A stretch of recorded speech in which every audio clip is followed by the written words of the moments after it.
નમસ્કાર, નજર ન્યૂઝમાં આપનું હાર્દિક સ્વાગત છે। હું આપની સાથે અજય વાઘેલા। આવો જોઈએ આજના મુખ્ય સમાચાર। પાદરા હોમગાર્ડ જવાનો દ્વારા હોમગાર્ડ સ્થાપના દિવસની ઉજવણી કરવામાં આવી હતી।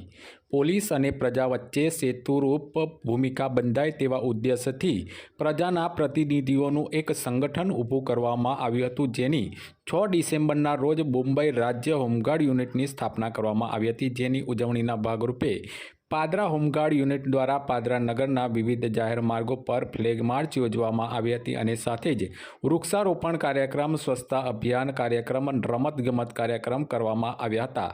આ કાર્યક્રમમાં હોમગાર્ડ અધિકારીઓ, હોમગાર્ડ જવાનો ઉપસ્થિત રહ્યા હતા।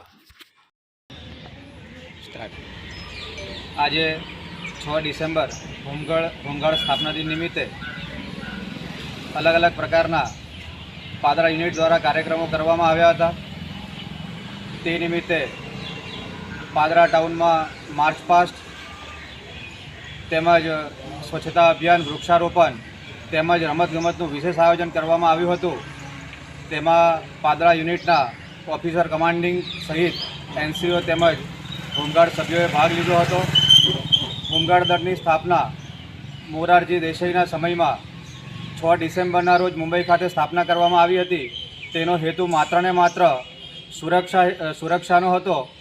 આજે હોમગાર્ડ દળ પોલીસ સાથે રહી તેમજ બોર્ડર ઉપર તેમજ અલગ અલગ પ્રકારે સુરક્ષા એજન્સીઓ સાથે રહીને કામ કરે છે અને આપણે જોઈએ છીએ કે કોવિડની મહામારી ચાલી ગઈ એ સમય દરમિયાન વિવિધ પ્રકારે પોલીસ તેમજ સુરક્ષા સાથે રહીને કાયદો અને વ્યવસ્થા જાળવવાનું કામ હોમગાર્ડ દળે કરેલું છે।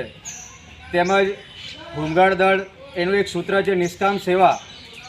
તો નિષ્કામ સેવા એટલે હોમગાર્ડ સભ્ય એ પોતે માનવ સેવા આપે છે અને પોતાના સમયમાંથી સમય કાઢીને વિવિધ રાજ્યોમાં તેમજ આપણા રાજ્યમાં જે કંઈ પરિસ્થિતિ હોય એ સમયમાં બંદોબસ્ત કરતો હોય છે અને તે માનવ સેવાના ભાગરૂપે આ કામ કરતો આવેલો છે।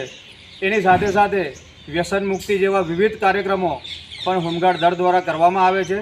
આજના સ્થાપના દિન નિમિત્તે પ્રત્યેક હોમગાર્ડને ખૂબ ખૂબ શુભકામનાઓ।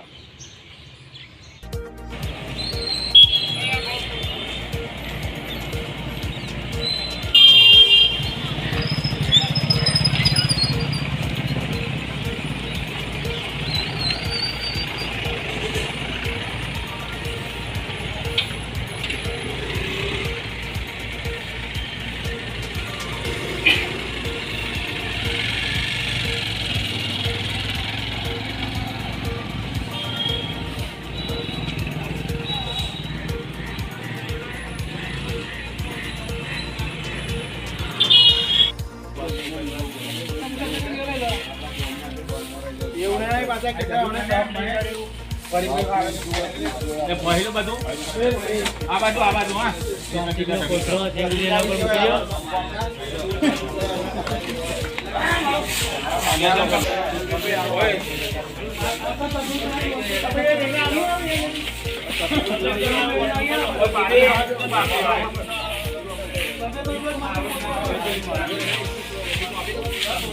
Gracias.